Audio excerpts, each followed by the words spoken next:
Эрдэнэ Монгол компани сүүлийн 20 гаруй жилийн турш Монгол улсын баруун өмнөд хэсэгт геологийн хайгуулын ажил хийсний дүнд 2005 онд Баян хөндий орд газрыг нэглэрүүлж холбогдох бэлтгэл ажлуудыг хангаж ирсэн. Өдгөө Баян хөндий төслийн үйл ажиллагаа албан ёсоор эхлэхэд бэлэн болоод байна. Уг ажилд тус компани Монгол улсын топ 5 аж ахуйн нэгжийн үндэсний хувийн хвшлийн тэргүүлэгч Уулуурхайн компани, Энержи ресурс компанитай хамтран ажиллагаар болсон байна. Энержи ресурс нь Өмнө Говь аймгийн Цог цэцэн сумдаг Ухаа худаг уурхайд 2009 оноос 14 жилийн турш үйл ажиллагаагаа явуулж 1.2 тэрбум долларын хөрөнгө оруулалт хийсэн туршлагатай компани үлээ. Энержи ресурс компани нь бол сүүлийн олон жил тогтмол Монголын топ 5 аж ахуйн нэгжид тодорж явж байгаа үндэсний хувийн хвшлийн уулуурхайн тэргүүлэгч компани. За Эрдэнэ Монгол компанитай бид хамтраад Баян хонгор аймгийн Шинжис сумын нутаг дэвсгэр дээр Баян хөндий гэдэг одоо уулуурхайн төслийг эхлүүлэхэд бол бэлэн болсон. Стратегийн хүрээнд бол хамтарч ажиллагаар шийдвэрлсэн хоёр компанийн хувьд бол ингэснээр бол нийт 400 орчим шинэ ажлын байр бий болно. За Монгол улсын эдийн засагт орон нутгийн бас татварын орлого бусад зүйлд бол маш том төлхөц хувь нэмруулах юм төсөл гэж харж байгаа.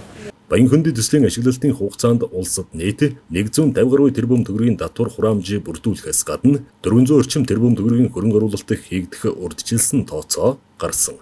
Мөн төслийн оргил үед 400 орчим шинэ ажлын байр бий болох бөгөөд орон нутгийн иргэдэд мэргэжил олгох, ажлын байран дээр дадлагжуулан сургах хөтөлбөрийг хэрэгжүүлж эхэлсэн байна. Өнөөдөр болсон Баян хөндий төслийн мэдээллийн төвийн нээлтийн үеэр Баянгар сумын 8 иргэн хүнд машин механизмын мэргэжил олгох 28 хоногийн сургалтанд өн төлбөргүй байрлан хамрагдах батламжаа гардан авлаа. Бид 2008 оноос Ухаа хотын төслийг Өмнө Говь аймгийн Цог цэцэн сумын нутагт хэрэгжүүлж ирсэн.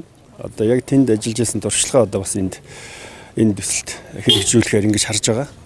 За манай хас хүний нөөцийн баг ажиллаад сүүлийн хэдэн сар судалгаа хийсний үндсэн дээр эхний одоо хүмүүсээ сонгон шалгаруулж авсан. Сая батламж гардууллаа.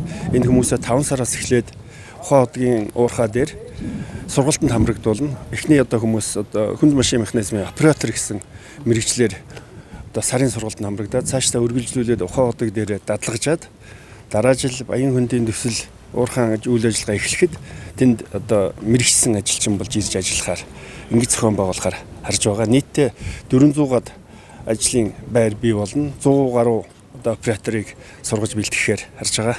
Баян хөндий төсөлд дотоодын бэлэн туршлага, байгаль орчинд ээлтэй шилдэг технологиудыг нэвтрүүлэхээс гадна нөхөн сэргээлтийн олон нийтийн хяналттай мониторингийг явуулж, иргэд олон нийтэд нээлттэй ээлт тод хамтын оролцоотой ажиллагаа илэрхийллээ. Дүнчлэн сум орон нутгийн цаашдын хөгжлийг дэмжиж, жижиг дунд үйлдвэрлэл унтны усны чанарыг хүртээмж, эрүүл мэндийн газар тариаланг дэмжих гэх мэт урт хугацааны хөтөлбөрүүдийг хэрэгжүүлэх юм байна. Энержи ресурс компани хувьд Эрдэнэ Монгол компанитай санхүүжилтийн хувьд хэрхэн хамтарч ажиллах вэ? Хэрхэн санхүүжүүлэх вэ? Тэгээ нийт төслийн хөрөнгө оруулалт 400 орчим тэрбум төгрөг байгаа. За үүний тодорхой хэсэг нь бол Энержи ресурс компанийн төсөлд бол 40 орчим сая долларын хөрөнгө оруулалтыг бол эхний ээлжинд бол хийн.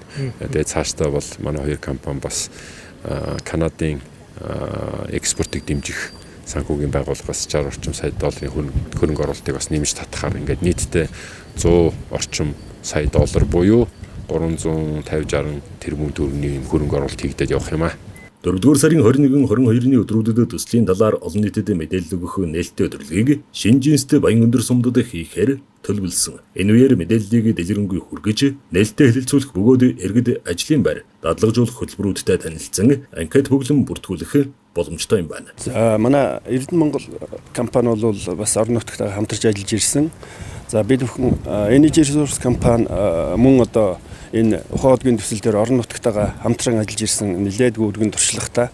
Энэ туршлагаа бас нутагшуулж аймаг, Баян өндөр сум, Шинжинс сумын ард иргэдтэй уулзаж, удирдлагуудаа уулзаж цаашдаа хийж хэрэгжүүлэх ажлыгаа ярилцахаар бид нар зориод явж байна. Одоо 2 маргааш яваад нөгөөдрийн маргааш өдрүүдэд Шинжинст Баян өндөр сумуудад ажиллана.